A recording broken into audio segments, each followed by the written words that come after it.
Hi, my name is Frank Edwards, and I want to welcome you to the Church Sound Tips podcast. This podcast is produced alongside my blog, which you can check out at churchsoundtips.com. In this first ever episode, I'm going to talk about how to put together a church audiovisual volunteer team. So you've been tasked with putting together an audiovisual team for your church, but you have no idea where to start.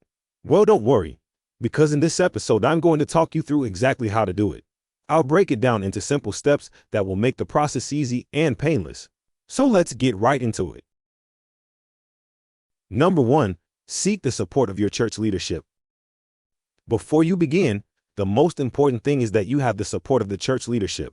It maybe seems obvious, but it can be easy to get carried away with a great idea, and you want to start ASAP. But if you don't have the church elders or deacons behind you, it's not going to get very far. Speak to the pastor and maybe offer to do a presentation to church leaders about what you plan to do. If you already have a sound system and you are the only person doing the sound at the moment, it may be that you don't technically need permission to go ahead, but it's still better to get the backing of church leaders from the word go.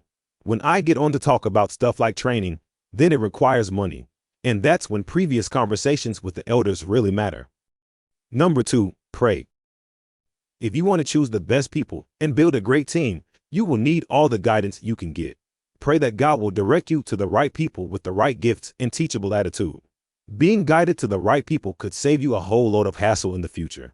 The last thing you want is being landed with all the wrong people. Number 3, meet one-to-one with your volunteers.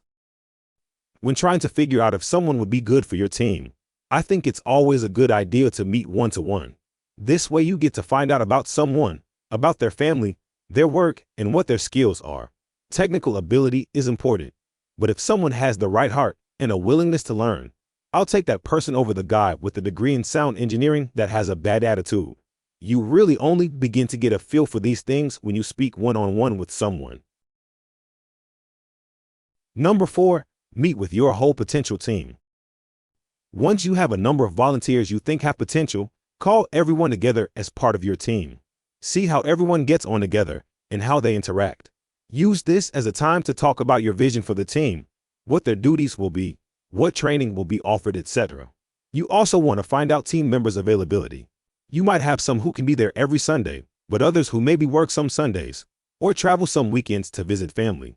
Try and agree a rota or way of working that suits the majority of your team members.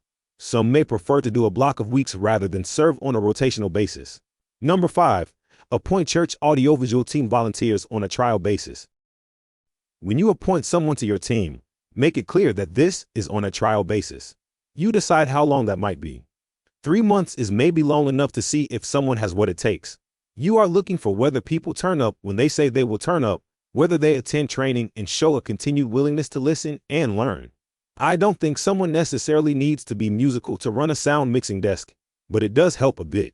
However, what is more important is that a person does have an ability to listen carefully to the band or choir. Do they have the ability to hear the different instruments and vocals and know when something is too loud or soft, or if particular frequencies might need cut or boosted? It's not an easy thing to teach, but pretty important for operating a sound desk properly. This is something you can only assess over time. Number 6, plan training for your church audiovisual team. When it comes to offering training, it's something you will have to plan ahead for. If you are doing the training yourself, it's perhaps a bit easier, and you will be able to set your own dates.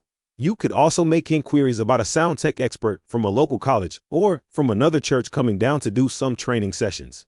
Also, keep your ear to the ground for local or national conferences and sound tech roadshows to take your team along to. These events could be invaluable in your learning as a whole team. Some of these things could cost money, so you may need to get agreement with your church leadership on a training budget. One thing I think that is important is to meet together out with running the sound at church.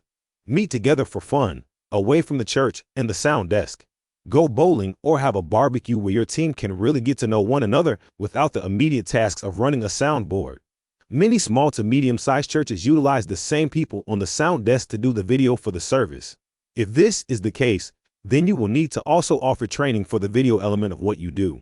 Some churches have nothing more than running PowerPoint for hymns from a laptop and the occasional video clip. In this situation, a minimal amount of training might be sufficient. However, if the video ministry involves camera and editing, I think that really needs to be handled by a separate team. Although it's technical, it is a different skill base that's required, and you may need to offer separate training.